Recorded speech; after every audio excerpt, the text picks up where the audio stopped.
I want to thank you all for coming to this press conference. We've assembled all here down in the steam tunnels. I just wanted to announce that we've done an exhaustive search of the steam tunnels. We've checked them all out. We have recovered some classified documents because apparently they're that easy to come by.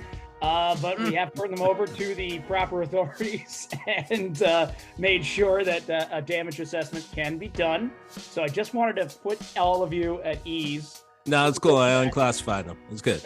All right. Yeah. So would you mind? Did you just think about it there? Nah, I was at Waffle House the other day, and they had the paper menus. I'm not going to say why, but let's just say they were out. And, you know, I had some free time because there was one cook. So I unclassified this. We're good. There you go. There it is. Sounds a lot more productive than throwing a chair. So I'll say that for sure. Yeah, luckily enough, you just have to write it down, and it doesn't matter how much blood or other humanly fluids are on there. Well, you know, but it is Waffle House, but you know, especially if you're working off that hangover, it is well worth it. Well, with that, I'm going to officially welcome you to this episode of the Steam Gentlemen. We are here. We Ironically, are back. In the Waffle House. We're not in the Waffle House. We've convened in the steam tunnels. Couple of things just to round up and shout out. Yeah, you guys have been showing the love on social media. Damn, man, we've been getting some likes. We've been getting some loves. We are at last check just shy, like 10 or maybe 8 shy of 1,000 followers on Facebook. And, you know, in true social media terms, we know that's not much, but the fact is we love you people. So thank you so much for that. Because I remember showing RaShaun and Greg when we reached 100 followers, and that was all just people we knew personally. So this is awesome. Actually, it's not all the people it's just a very small fraction of people we know. Exactly. So I was like, hey, we reached 100. We were psyched. Like 1% of us combined. We were loving that shit, though. That really was like, that just one of those first things.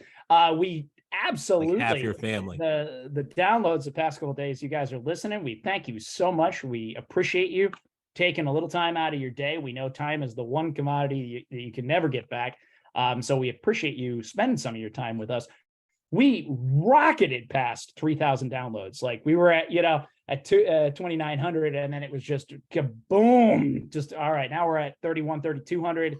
Just Kobe. Slamming there. Kobe, exactly. Putting it out there, doing the Steph Curry, doing the free throw, you know, from the free throw line. We were talking about that earlier before the show. I want to give a shout out to our listener in Wyoming, who I reached out to on social media and got them to listen. And I, of course, mistook the state for Montana because I feel like Wyoming and Montana are like the Switzerland and Sweden of the U.S. and everybody always like says one and mixes the other up. Maybe it's just me. I don't know. They're mostly rectangular. They abut Idaho.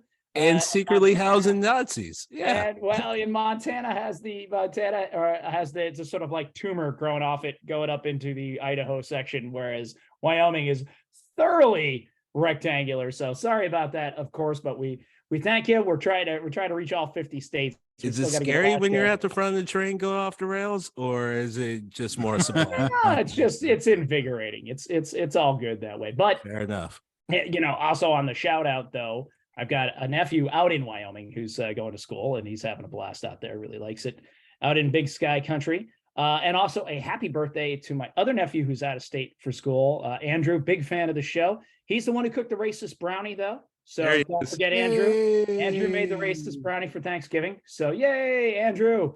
Happy 22nd there, buddy.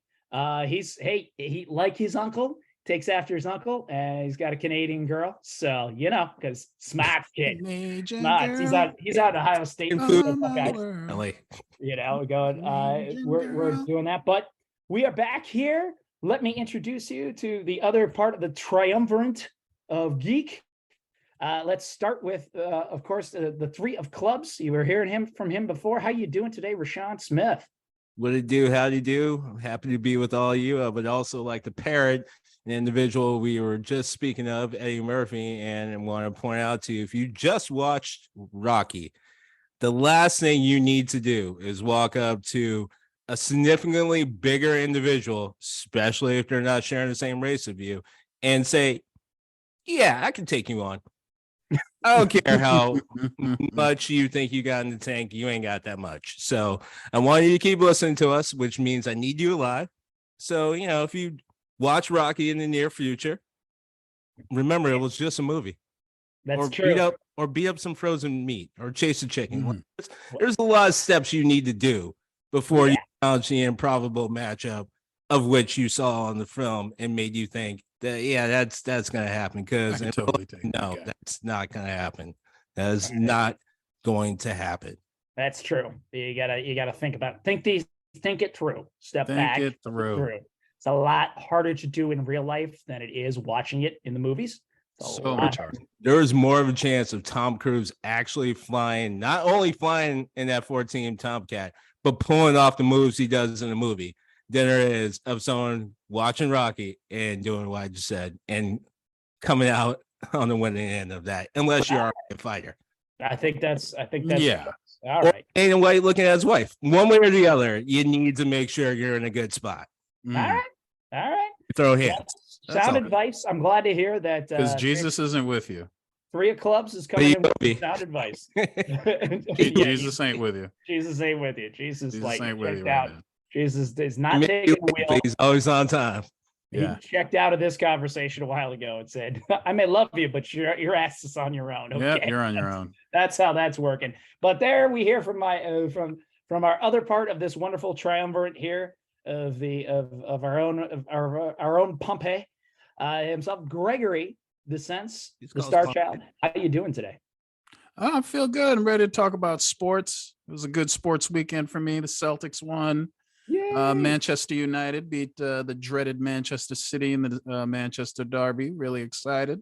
And Barcelona defeated Real Madrid in El Clasico. So, all right, I'm all ready to talk about some more sports. As you can hear, I mean, firstly, we're all from Boston. I am your host. I'm here. I'm the Birdman, trying to hold down the fort here, trying to help everybody out and having a little fun doing it. We're from Boston, so it was a long time coming that we had to talk about some sports, kid. All right, we're all sports fans up here, no doubt. We're all loud, we're obnoxious.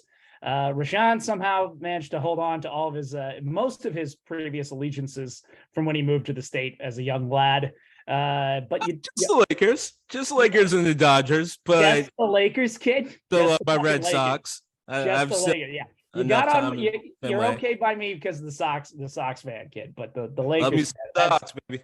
That's it. So that's why we can still talk to each other. I needed to know that because I'm still not totally convinced that the Lakers fans aren't paid, because I know there's a lot of out of work actors in Los Angeles. So I just assumed who in their right mind would be Lakers fan of free will. Yeah, so this has actually been very educational for me. Yeah, no, the stipend system is crazy. I mean, I know, right? It definitely paid for my books in college, and there are a couple of Cadillac converters from my old Toyota Corolla that definitely got replaced thanks to some Laker fandom. Because let's be clear, I am in my 40s. That means I existed and supported the Lakers during the Cedric Sabalas days, and you are a Lakers fan or you're on a Lakers fan on surface, you may not understand what I just said. But if you are an actual Lakers fan, the one who don't actually get the stipends that Greg is talking about, then you know exactly what the fuck I'm talking about. And and we have been through the struggle. We have understood. Okay. You guys had Ron Artest. Ron Artest. You had Ron Artest. World peace is a world champion. Don't let his eBay receipts fool you. He is. That's the problem when you're tied with the most banners. You got to take some shots. Yeah, there was some throwdown there. I don't know about talking too much about the league. Well, it's a Lakers. My first fist fight ever was in second grade. It was because the Lakers and the Celtics. Oh, there you go. Oh, really? And the best part is, this is the best part about growing up in the 80s, right? When you have parents like all of us in the 80s, all my dad wanted to know were two things. What was the reason? Like, was it racial? Because he was always down for me swinging if it was racial. But I'm like, nah, Dad, it wasn't racial. It was about the Lakers and Celtics. He's like, all right. Did you swing first? I'm like, no. He's like, all right, then we're good here. And we're good. Meanwhile, my mom's losing it in the kitchen. Like, are you fucking kidding me? He starts over there fighting people because of a goddamn t-shirt from team he's never met, and you're like good with it. My dad's like, but Betty, hold on. He didn't swing first. I'm He like, didn't swing first. He didn't I mean, swing it's not on. No, What's but the that's fucking for real. problem? It's not on you. That's it. And I won. There's like 3 kids. I won. I mean, we're all 8. Honestly, you just got to land one. You're good. The other 2 kids are just kind of scared by default. But still, I'm like, what the fuck's the problem? That's why I love this shit. But father, I am a peaceful man. Ironically, I'm going to talk about how I am not a fighter. I will bring that up in my 10 minutes. It's actually coming. All right. Peaceful man. That breaks it down. But yes, we wanted to talk sports movies. We do pop culture. We do social commentary where art imitates life. Life imitates art. As much as we are dedicated to the nerd and to the geek, and all of us can tell you without a doubt that a half a second, our favorite video game, our favorite comic book, our favorite movie, we do follow sports, people. And the one nice thing I can say, that being Gen Xers, I see this is just commonplace nowadays. So that's great. I love that. I felt like growing up, people tried to silo it, and you had to like sports, or you had to be a D&D guy, or you had to be a movie guy, or what. Nowadays, I will say the kids, a lot of Gen X, Gen Y, Gen Z get a lot of shit, but they will not take that shit from me. I think they've really broken down those silos, and you like what you like now. Oh, they are relieved. Go on, kid. Yeah, well, hey, it's I understand they're tuning in to get the Birdman's blessing. We get it, but we wanted to talk sports movies, right? Where the two, or pretty much where it comes in, where the two blend into one, where art imitates life, where life imitates art in our favorite endeavors, getting out there on the grid, be it the gridiron, be it the pitch, be it the baseball diamond. What is it that we love? So we did our usual rock, scissors, paper match, our Rochambeau, and we threw RaShaun under the bus. So he gets to go first this week. He gets to take his 10 minutes, as always, his 10 minutes of fame that we know. You can't see him right now, but he is doing jumping jacks. He's warming up. He's doing his squats. He's looking in the mirror going, who's the boss? Who's the boss? Who's the boss? He's all ready to go. It's intense. It's intense. Wait. I'm looking in the mirror saying, who's the boss? Yeah. You the boss. You the boss. That scans. Yeah. Anyone who knows me is like, yeah, that's totally RaShaun. Yeah. That's what he's doing. De Niro ain't got shit on RaShaun today. That's how that's going to work. All right. So RaShaun, step on up to the mic. Take your 10 minutes of fame here. What do we got on sports movies today here on the Steam, gentlemen? Sports movies to me are hilarious. I think often they're way more improbable than any other genre of movie. I'm going to go ahead and say right out off the bat, there are certain sports movie classics that I've never seen. No, it does not include Rocky. I think Rocky's absolutely insane for a lot of different reasons. It's also super predictable when you're talking to a certain kind of person at a certain age, definitely. What their favorite sports movie is going to be. It's always going to be that or Caddyshack, and normally it's going to be some combination of the two. You can figure out who I'm talking about, however. I can talk about how more often than not sports movies are kind of miss the mark because it's almost impossible to replicate what it actually is to be in those moments, mainly because a lot of times it's one or two things. And this is probably similar with anything in life, right? We see war movies where we think war is nothing but nonstop action all the time. There's plenty of action, but it's not nonstop. We see, cop movies and shows where it's nothing but case after case. And like, as soon as they're done, they're moving on, not like the months in between, sometimes years, and all the paperwork and blah, blah, blah. Sports, very similar. There's a lot of waiting. There's a lot of chilling. There's sometimes in the most incredible play, there's someone on that field of play who has nothing to fucking do. They're just sitting there watching it. So it's weird sometimes when we put too much emphasis on sports movies, especially box movies. I mean, why the fuck are we trying to see actors just actually get their ass handed to them in real life? Like we're sitting there like, hey, I don't know, it wasn't too real. Like it didn't look like they're getting hit. Yeah, asshole, they're gonna be on a set of a whole new movie the next like month. Relax, calm down. Why Why are you here to see that person get fucking brain damage? Which is really what happens in a lot of these cases, which, you know, is also kind of funny where we glorify these sports movies. But more often the case, we're like, yeah, that person's totally fucked for the rest of their life. Like, yeah, they got that one more down, or they did that one more effort for whatever game that was super important for him. But more often than not, it's like that guy is definitely not going to have a good rest of his life. The prologue or the epilogue to this movie is going to be super depressing. And it's also one of the things that, in personal note, made me understand, on top of the fact that I was not at a top tier D1 school. But what I realized that I probably wasn't really meant for professional sports, even though at the time I was sort of thinking in my head it was kind of maybe a possibility if I worked really hard, similar to I had family members that made it into the league. So it was kind of like, I think I might have a chance. I don't know. I had a major injury. It wasn't too fun. I worked hard to get back on the field. And I remember going into a game and listening to some of the guys on my team. They're talking like, you got to die.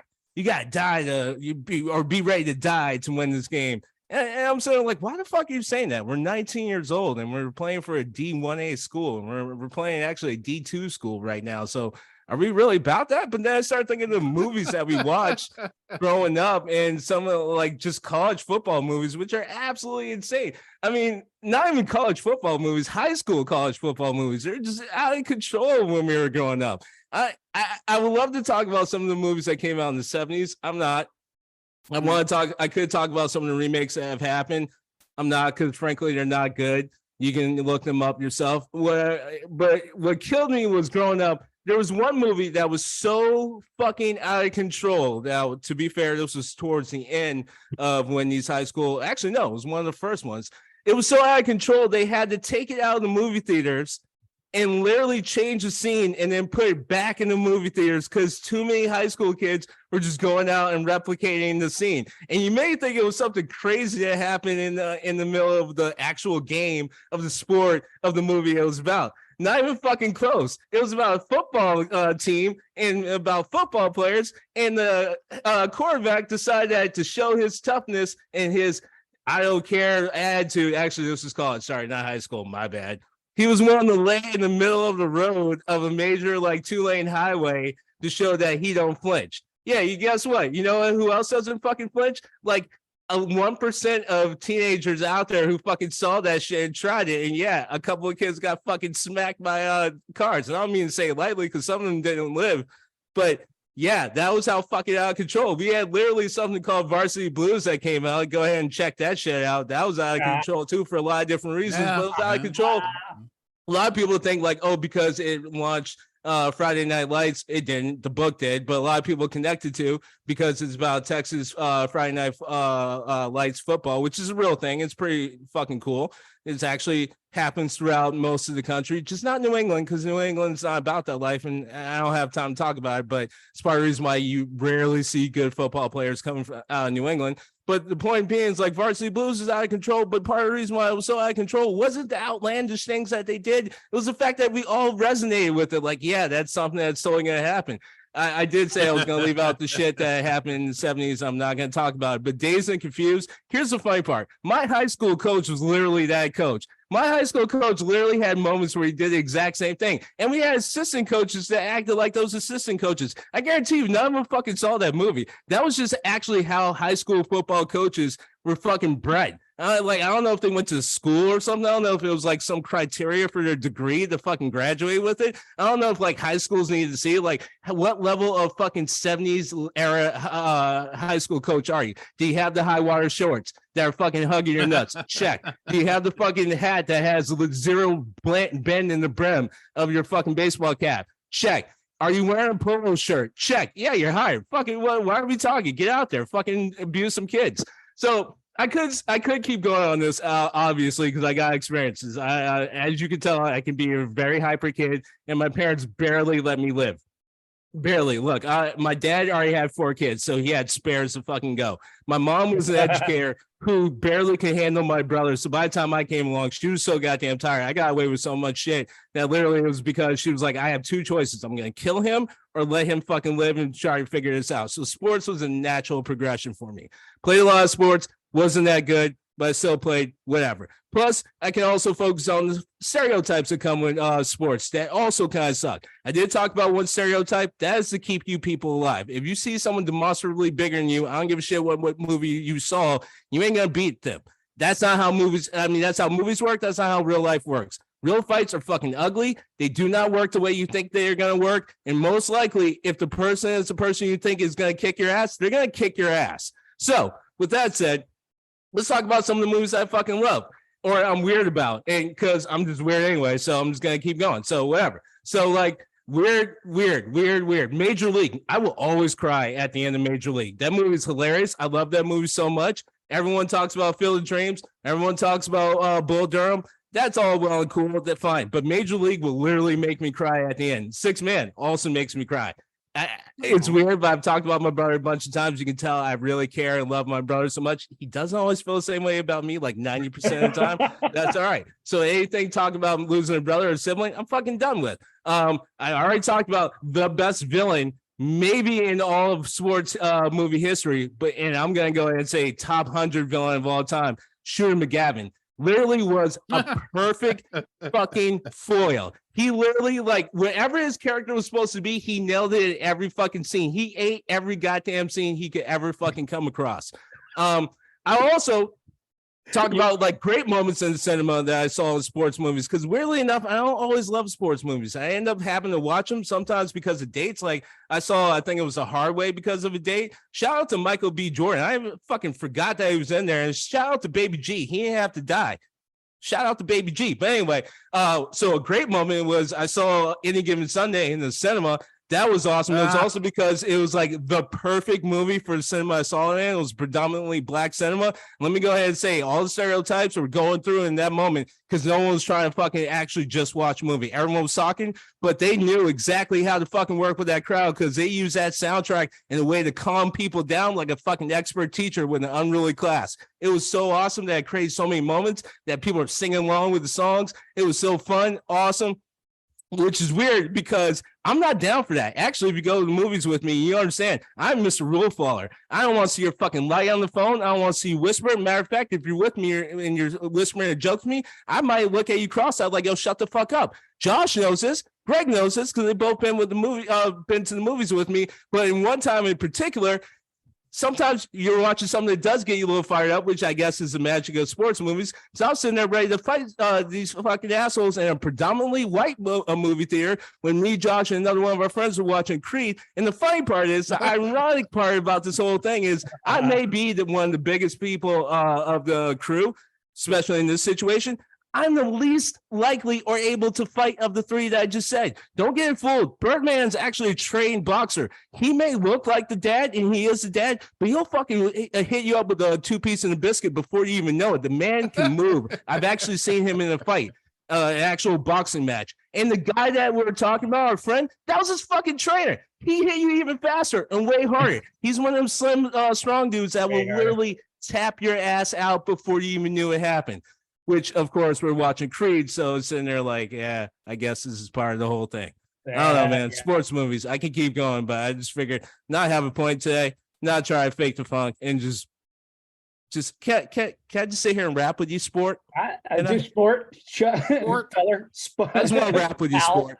I just want to rap with you. Let's get eye to eye. Well, I have to say I was just bathing in the glory of that. That was some fantastic stuff. I have only 2 thoughts. One, you eat pieces of crap for breakfast. No. It's always, No. You mentioned Shooter McGavin, right? No, I know. That's why I'm like, no. I mean, no. that's what I'm saying. The guy's fucking perfect. Always the best. Perfect. And I'm sorry, what place did he finish in? Dead last? Yeah, I was too busy winning. I mean, and I do love that you brought up Varsity Blues. I have a personal connection to that film because at the time, so that was 98. I worked at a house in back in LA that did the production, but did the promotions for that. So we did the television spots. I think we did the television spots. I can't remember if we did the trailer, but we definitely did the TV spots. And in the TV spot, there was, of course, now looking back on it, it's cringy, but it was the 90s, folks. Like, a lot more things. It's cringy now. It's cringy now. But there was a scene with a young cheerleader going up to the James Vanderbeek character and asking her to sign her hip and thigh area, and the thing was, it didn't make the final cut of the film. And I actually had to call into the morning show on K-Rock in LA to explain that to them, because they had one guy who was like the resident perv and was just so pissed off that scene didn't make the movie. And I had to explain that we get earlier cuts of the movie as it's being cut before the final cut hits there. So yeah, that got in there, and that was 100% put in there to try and sell tickets. So that's always my favorite part. If you happen to have a DVD of Varsity Blues, you may see that commercial. That was a 30-second spot, I think. So I had my own Varsity Blues moment. It was in college. It was during a game. One of our running backs got absolutely fucking like destroyed. The kid legitimately could not see, and our offensive coordinator, who I won't use his name for a lot of different reasons, looked at the kid and was like, "How you doing?" The kid responded, said, "Coach, I can't see." And he said, "All right, well, just run to the right." And that was a moment where we all went from basically docile, obedient football players who were just sitting there trying to win a game to stepping in front of our player in between the coach and look at him like there's no fucking way that's happening, which is a scene that's very similar in Varsity Blues. Shit. There we go. Good on you. I have to agree with the majority of that, especially the part about big guys not really being able to fight. They're used to people just walking the other way, as you say. And you know what? Well, I'm short and big, so I'm not used to anyone walking away from me. That's but all I hear right, you. because I see you. I'm gonna be like, who's this fucking Tasmanian devil motherfucker looking? I'm just gonna walk the other way. I mean, I ain't Wolverine worried about it. technically is short. Yeah, he's gonna go Taz on me, so I'm just gonna think about it in another sense. But yeah, that's totally true. That's totally true. If you're gonna, I can't fight. It's fine. I'm good with it. I'm good with it. I actively avoid it. Trust me. After it's not fun after you have to pay your own fines. It's not cool. Oh, you're going to cool jail anymore. That's the thing we all have to remember. Not cool you're going anymore. to jail. Like that's assault, you're going to brother. jail. You're going to jail. They always leave that part out of the movies. It always looks fun and all that. Yeah. But it looks fun when you win too. Yeah, that's why part of being I've seen working at bars, and I know we all know this.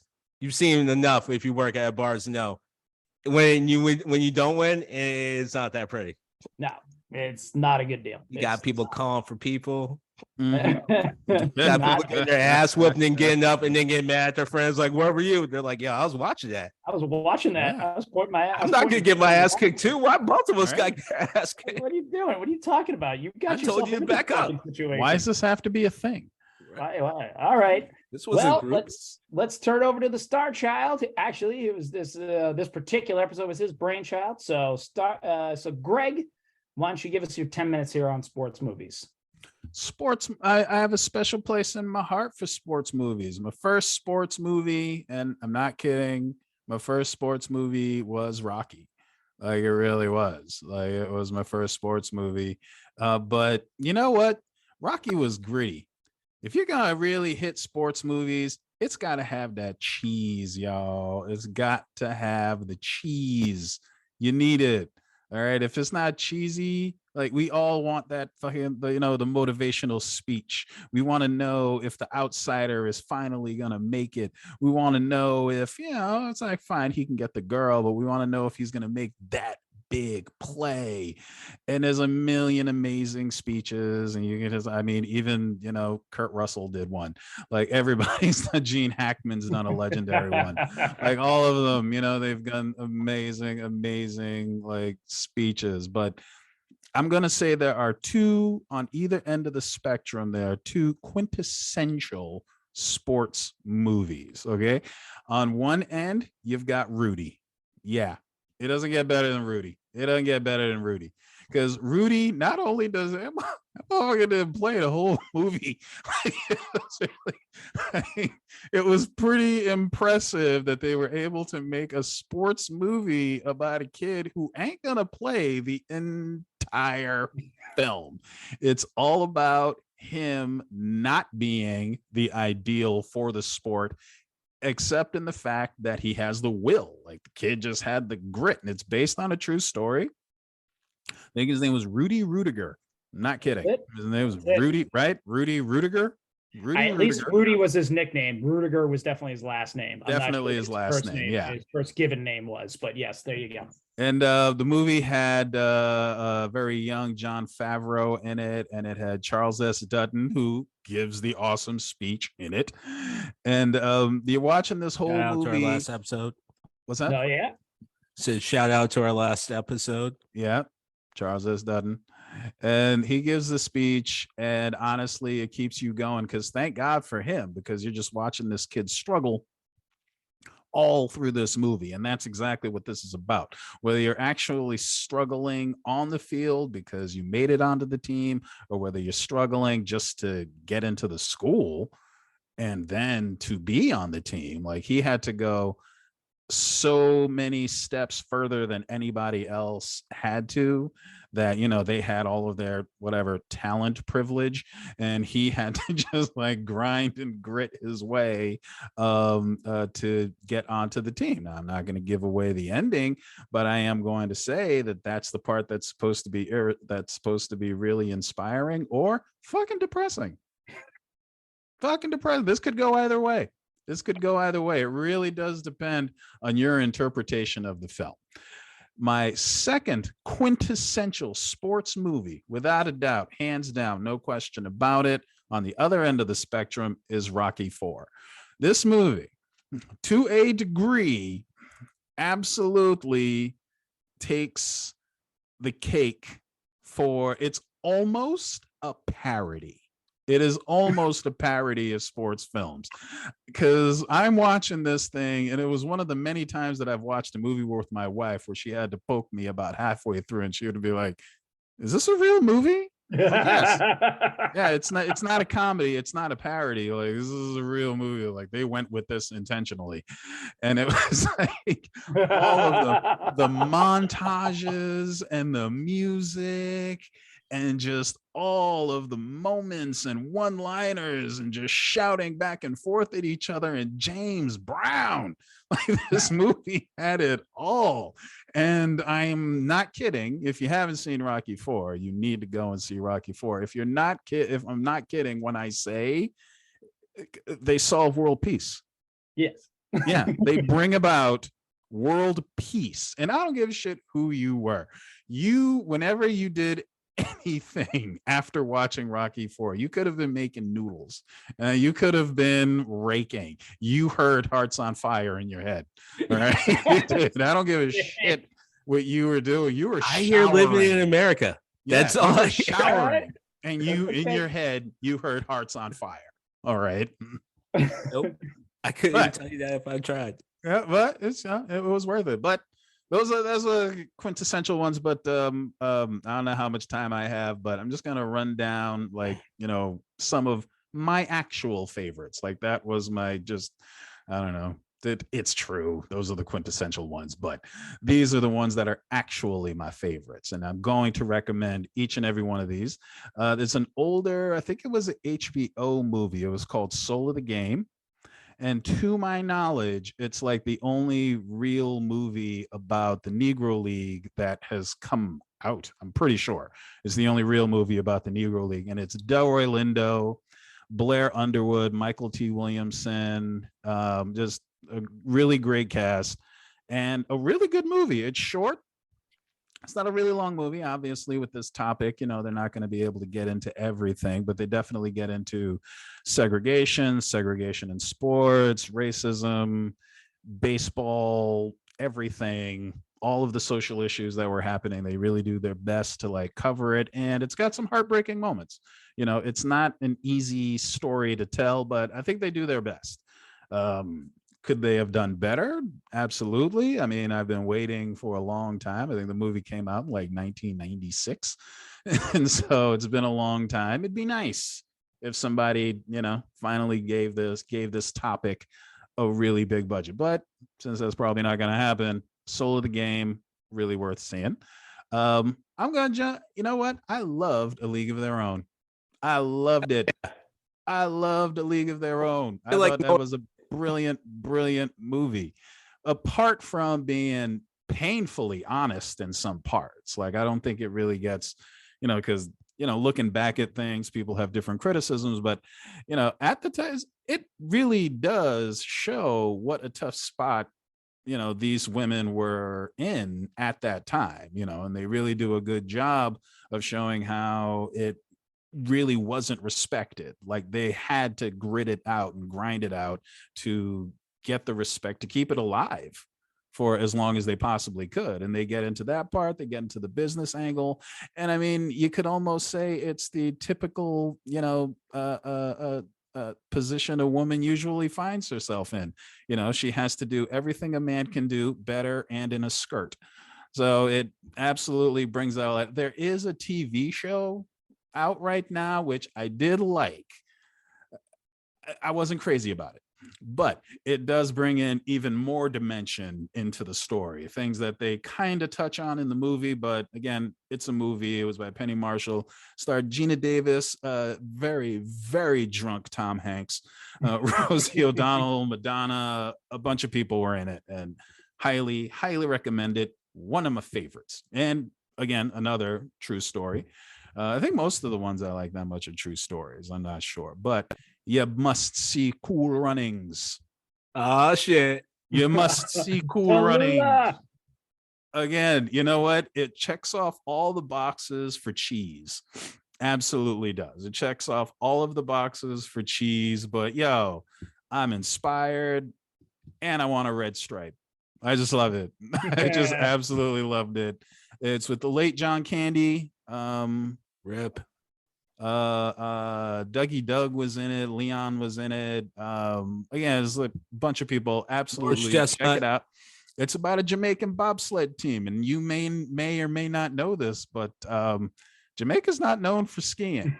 It's not known for snow anything. It's just not. But unless you're talking about the that cocktail machine, you're not at that resort you stayed at. It's not known for cold things in general. And my last one, my bad, which I've got a lot of memories about, but my last one, I'm gonna go ahead and throw in Necessary Roughness with Scott Bakula and Sinbad. Show me the arm, kid. All right. If you haven't seen it, it's just hilarious. It's an absolute great underdog story. That's not a true story. But it is, it's fucking out there, and you need to just go see it. And Robert Loggia, again, in my opinion, the best sports. That's what you do. You go out there, you rip their fucking heads off, and you shit down their necks. Let us pray. Show me your arm. Show me the arm, son. I mean, throw the ball, genius. I have to say we've had absolutely hilarious to last week, because we Kathy Ireland, Robert Loggia last week in probably the worst performance ever. Performance, right? In all fairness, I feel they've done well by Mr. Loggia, because we did call him out last week for playing a Hispanic, but in this role, he was born to play. Come on, Pony. Hold on. He ain't cast himself. My man collected a paycheck. I ain't mad at him. He did. Come on, Pony. It was peak cringe in the 80s. Okay, we didn't even know. F. Murray Abraham was right next to him. I think we can all relax. Absolutely. We can totally blame them both. We have time for that. It is. Sitting across from Al Pacino. Right. That's Sicilian part of South America. I just want to take a small musical interlude and say, hearts on fire, strong desire, burning deep within. You're absolutely right, Greg. I can be cleaning the toilet, right? I don't give a shit what you were doing. And I just look over and I see Adrian there just kind of looking at me proud, right? With that nod of the head. That's how that happened. I will say that nobody who was not born in the 80s and didn't live through that movie, you could not imagine the anticipation for that film. People were just chomping at the bit to see Rocky take on the Russian. I mean, we just, while Dolph Lundgren was completely unknown, no one knew it was. He was just a big ass fucking white dude who just had to be taken down. Similar, two things. One, back to Cool Running real fast before I forget. I don't know about you guys. Maybe it was Oh, different in your school, but tell me you didn't have the fucking moment of all sorts of joy when you're walking to class in like fifth, sixth, seventh, eighth grade, and you see that TV cart in front of your classroom. And you're like, fuck yeah, it's Cool Runnings time. Because I swear to God, there's like a 5-year period where if you saw that setup, your teacher just gave up for the day or the week, and you're watching Cool Runnings for at least a class or two. For no fucking reason. They're just No like, reason. Yeah. we're gonna watch Cool Runnings. It's like it's February. They're like, yep, Black History. Yep. So here we go. It's like, oh my God. Oh, this is awful and awesome at the same time. But the Rocky thing, real fast. We're also misremembering history, like we often do. We have to remember what the progression was in the movies to the audience that was watching it. 3 wasn't actually well received. So part of the reason why 4 was so anticipated is because people wanted to see something better than 3. Like they weren't happy with 3. I think 3 was actually pretty good, but it wasn't 2 and definitely wasn't 1. So there was a lot more anticipation about, also similar to, let's say, Godfather 3. What can actually be done? Can we get back to it? It's in a long line of a lot of different series that, frankly, our generation and generations around us have been chasing. Aliens is one of them. Predators is one of them. I obviously can keep going, but you keep trying to chop at that's how Creed got here. Like you just keep trying to get the formula going, but all you're really doing, Star Wars. We pick on Star Wars, rightfully so.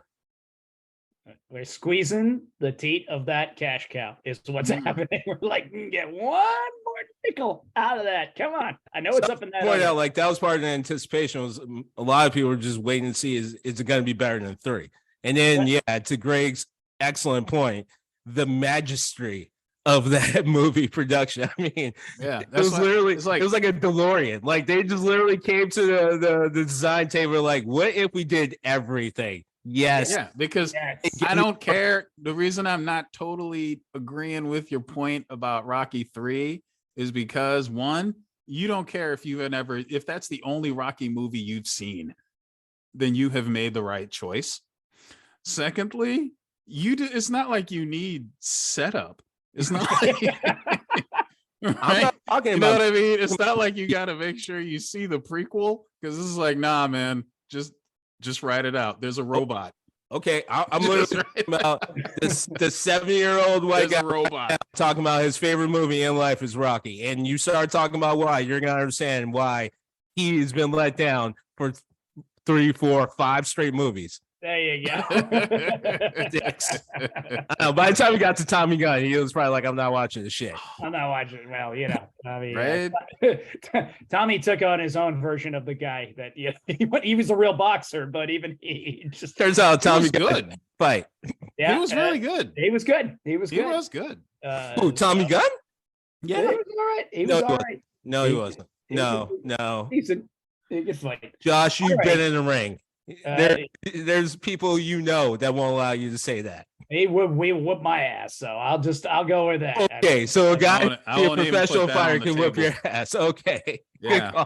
We're not even gonna say table it, because we're not even gonna bring that to the table. All right, fair enough. I just don't want to sound like I'm talking, total crap, with some knowledge of the That's like saying Scout. That's like saying, oh well, Scout Breen will whip my ass on the court. Yes, he will. He was in the NBA. He will fucking destroy you. Don't let that goofy bastard fool you. He was an NBA player. He will fucking make you hate basketball. And he's one of the worst people we've ever seen play basketball. That's how good these guys are. If you're a professional, you're on a whole different level. There is a reason for it. All right. Well, Birdman's I'm gonna step on up to the plate, drive it for those last 5 yards, get us that first down. Don't know how many more. I'm trying to jam as many cliches as I can in here as possible. All right, thanks. That was literally their offense. Yeah, I'm gonna go for a first down, but let me aim for 5. If I need 5, I'm gonna get 5. Whatever. Winning. What we can do. But City, baby, here we go. That's it. We're taking all we can do. But I'm so stoked for this subject because listen, I mean, I'm born and raised in Massachusetts, a couple of years in LA, but I'm a Boston sports guy through and through. And part of, what struck me that we look for in sports movies. I mean, it's that weird reflection. It's life imitating art. It's art imitating life. We have these stories. Often they're based on true stories. Often they're things that happen. Sometimes we see these magical moments unfold before us when we're watching these events. And it's just so wild. You look at it and you say, if they wrote that in a movie, no one would believe it. But there it is. Nonetheless, we've seen it, right?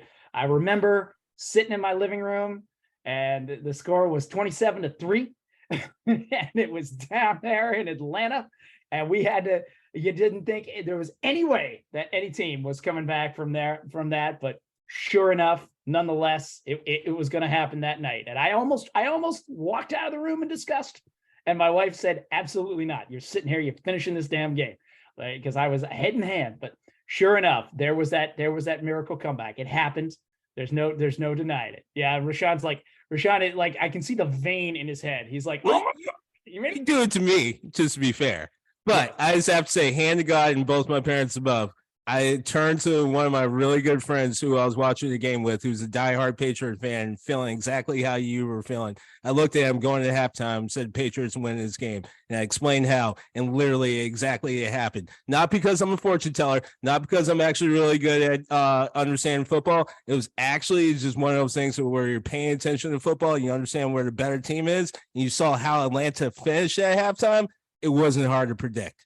There you go. I give you credit because I do think you know football pretty well. But, there it is. We look for those moments. So right now, I'm just looking around. It is one of those things. We got a real life sports story going on right now.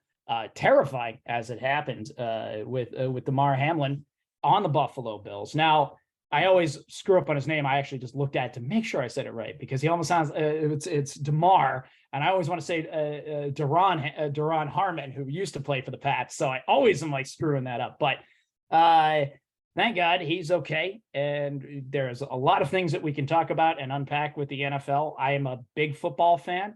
I watch it. RaShaun does know that I watch it every Sunday, and I'll still watch it the playoffs. I am a Pats fan. Yeah, you can hate me all you want, but I grew up with the old Patriot logo when we absolutely sucked. So I apologize for absolutely not 1 second of the last 20 years. Amen, brother. It's Shout over out to now. Pete Carroll. It's over now, but shit, I watched when Pete Carroll coached. So I've been on this train for a long time. But yeah, watching Buffalo play, it is like a sports movie playing out, right? The poor kid collapses of a heart attack. He was the one who did the tackling. No one expects it. And you can't help but watch it. Your allergies are acting up.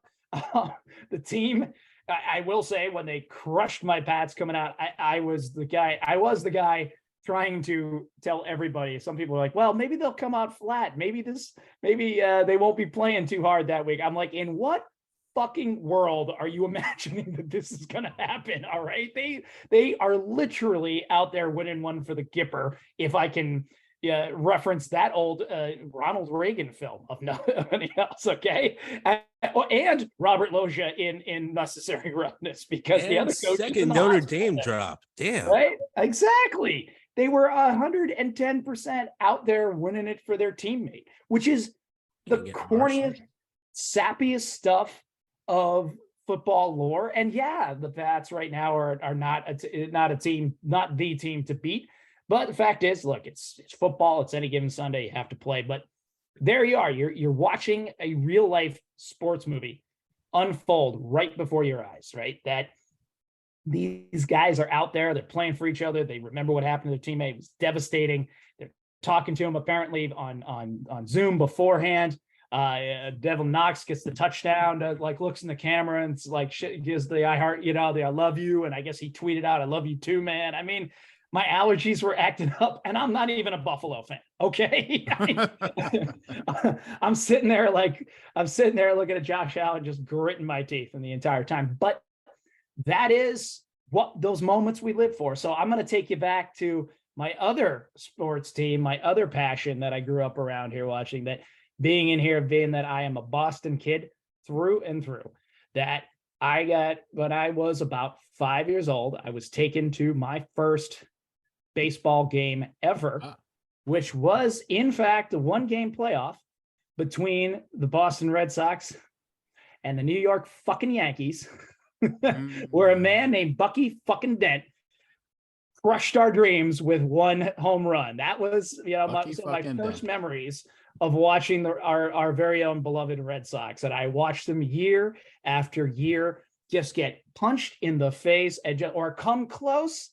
In 86, I mean, people don't remember when that dribbler went down and went through Buckner's legs, that already Gedman had let the tying run go by on a wild pitch. Rich Gedman was more heinous, and Buckner had more excuse than Gedman did. Gedman was healthy. Buckner was out there just to be out there for old time's sake, and all of the drama and all of the pain that went with that. So when you flash forward to 2004 and you get none other than Kurt Schilling on that mound with that an pause was surgery, perfect. Sorry. Right? Oh yeah, pause for effect. You see it in the It's good time to be in Boston. You sat there and you watched this guy with a bloody fucking sock, right?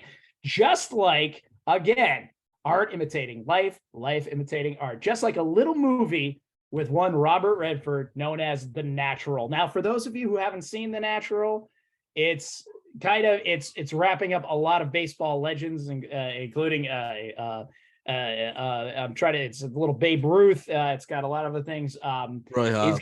That's the character. Sorry. Oh yeah, no, he's got that's who he faces off against at one point. It's Ted Williams. He wears 9, and he gets shot early on. And in the final game, the bullet has been working its way out of his system after all these years. And if he plays baseball again, he might die. And is bleeding out of the side, and he hits the home run, and it hits a bunch of lights, and the transformer blows, and he is showered in sparks as he's running around winning the pennant, which back then you had to do by winning the number of games. There wasn't even a playoff series in baseball. You had to win the majority of your hundreds of games. So it was even more of an accomplishment. And the music is playing, and here I am watching our very own Kurt Schilling getting up there, inning after inning, putting him out. And then the next night, it all broke because it went down to Game 7. This is in the playoff series against the Yankees, which you cannot understand the sheer level of hatred I had for that fucking team growing up. You have no idea how badly I just wanted to see the Red Sox win a World Series once in a lifetime, because it had been 86 years. I remember the year before, in 2003, when Pedro stayed on for just that one goddamn too many innings. And I remember walking outside at a restaurant that I used to love in Waltham called Bison County. And I remember seeing this big dude. This kid was big and kind of fat, and they had just won in their game, in the Game 7. And I remember him with his Sox cap off, and he was just slumped over, looking just dejected, tears rolling down his cheek. And a couple guys Money on the game. Came out of that club, and they were laughing and high-fiving. And he said, "Fuck you! Go back to fucking New York." Like, that was exactly how that moment. I still remember that kid. I have no idea who he was. Never saw him before or since, but it just encapsulated how we all felt. So that next year, to sit there to watch that game, the bloody sock game, which was just astounding. And then the next night, Johnny Damon got up and he hit a fucking grand slam. And I yelled so Have you loud. checked in on him? I have checked in on him. As a matter of fact, my friend Josh and I were just talking about him. We just saw him down in Florida. No bullshit. But Johnny Damon hit a grand slam in that game. And no joke, my wife was taking the bus home from work at that point. We weren't married yet. I don't even think we were engaged yet at that point.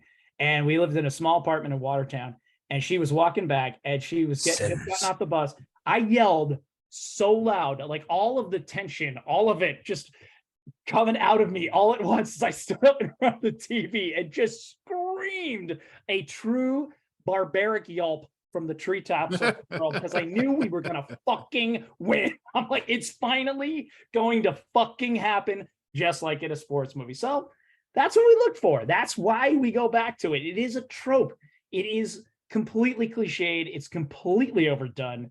We know it, But and we even know the outcome of these movies most of the time we're walking in, but we're chasing that feeling. We're chasing that real life feeling. We want it to happen in real life. We want it to be mirrored again in our entertainment. And that's my little treatise on the sports movie there for you.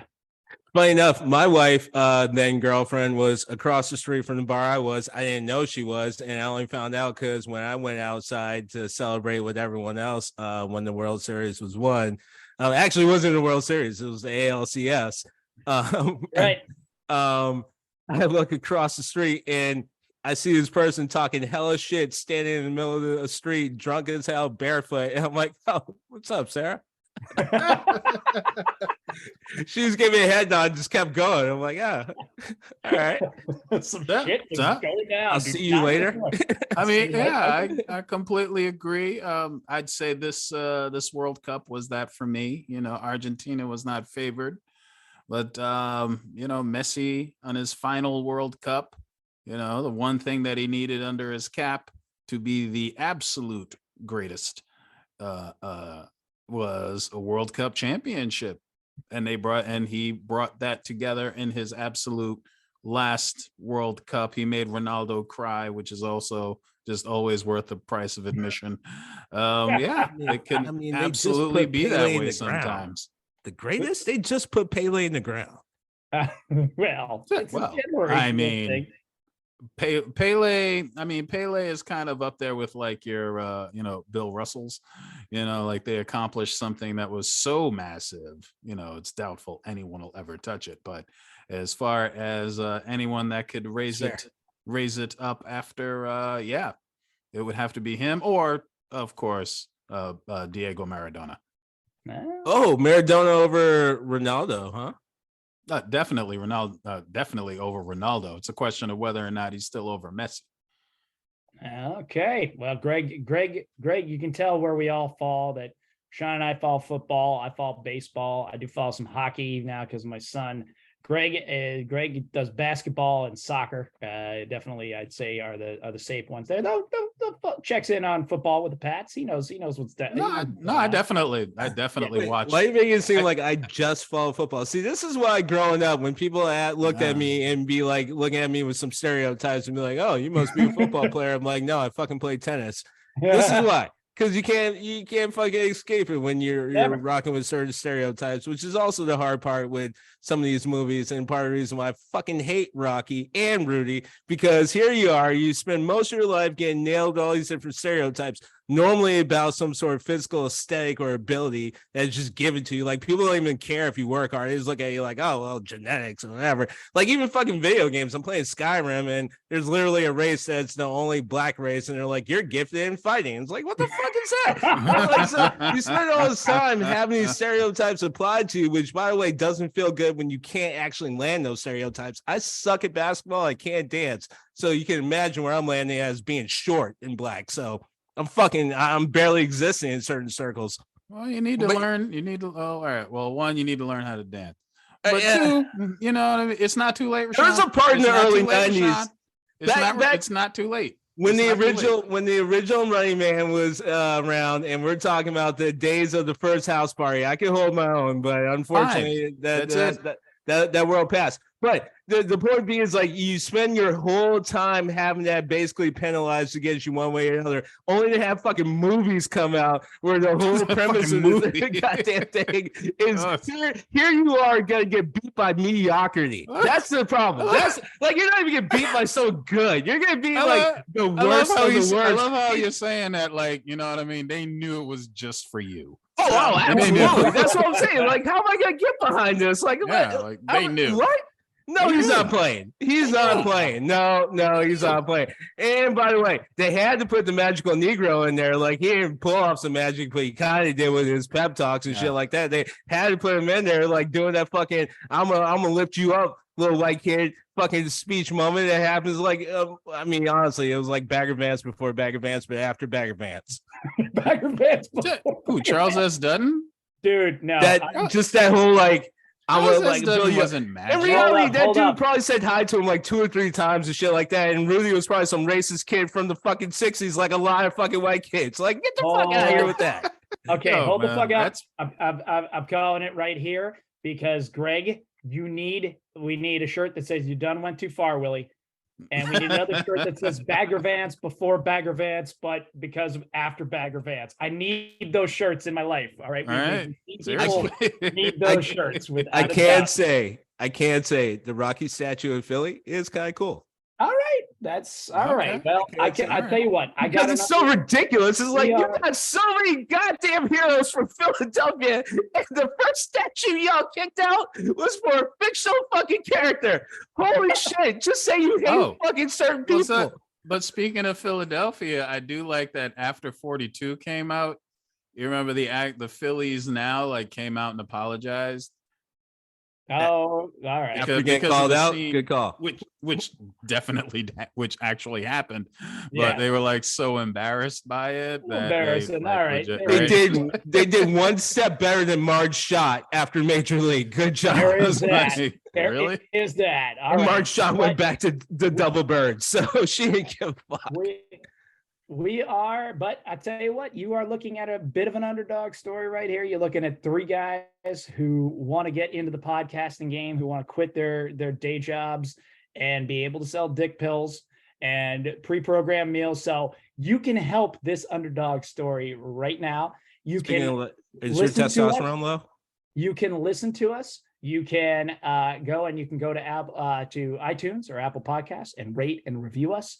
Help us climb the charts, help us get known, because we can be our own story of Rocky. We can be our own little engine we could be our own Rudy Rudiger, getting up there and making a difference in the world, talking about pop culture and social commentary. Please follow us on social media. We are the Steam Gentleman Podcast on Facebook. We are Do You Even Steam Bro on Instagram, on the gram, I think, as the kids call it, if I'm being young and hip. If you feel like reaching out to us, the email is doyouevensteambro@gmail.com. I'll leave that in the episode description. Also, Greg's selling some great merch out there. I'll leave the link to its Manic Art at Threadless. Is that where you're at? You're at Threadless? Threadless. Yeah, okay. So we're there. So all those things you can do, you can be a part of your own sports movie comeback story. Here are the comeback story or underdog story, however you want to look at it here. You can help us climb that mountain. And with that, we are here. We're on a snowy Monday. It is, we are celebrating the life of Martin Luther the King. We're out here and Thank you for not touching on that till now. Fair enough. Yeah. I think I got a little caught up in the sports moment there. RaShaun, what do you got going on for the rest of the week here? Obviously, I'm not going to have an answer for that. And so I'm just going to go ahead and just pontificate for a little bit longer and gas bag this shit. So I played sports mainly because my parents sort of made me play sports, but also because towards the middle of me playing sports, I understood the reason for sports. One, it was keeping society together. If you don't believe me, revisit 2020. The other part is in the sense of it actually spoke to why I actually love humanity, hate humans, where it's like it was one of those things where, yeah, more often than not, if you play hard, you win. And I think also sports movies are kind of cheap in the sense that it's very much relatable. So in the sense it always going to work no matter what the story is. And that's why no matter what, you're going to find a weird list for everyone and why it's cool. If you had to come down to two sports movies, I would beg you to just leave it down to these two, at least in the genre, in the sport of baseball and football. The baseball, you're killing me, Smalls. Just watch Sandlot.